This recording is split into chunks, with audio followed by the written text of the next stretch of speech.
Yesus Kristus, Kau tung như angin, cinta sanghai umat Kalvari tanpa meli. Anu kata lanya lakshina di ayan fan fa Krista sanghai pongali kan falana Jesu dehu kai bu sâu sâu tâm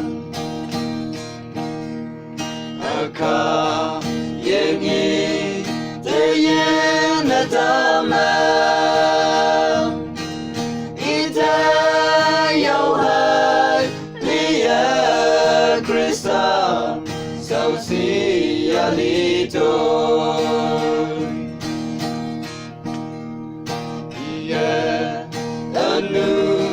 kata lancina sampai yong tung như sai quang ai lẽ ta kawan có phải chừng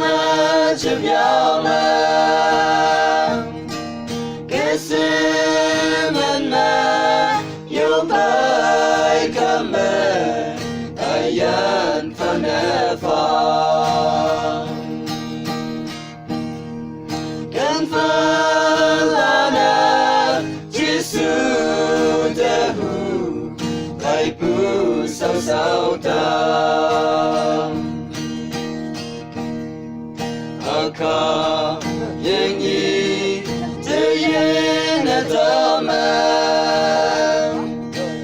ita yau hai lia Krista sau si alito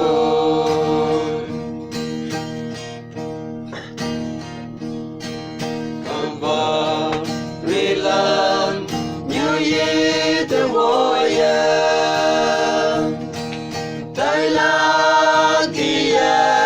singo yang ki ite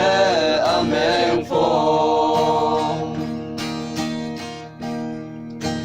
yeah bầu bu amo ye nambu ite amen yang ngo yang ki ang bầu bu ye na kem falana Jesu dehu phải bu sau sau ta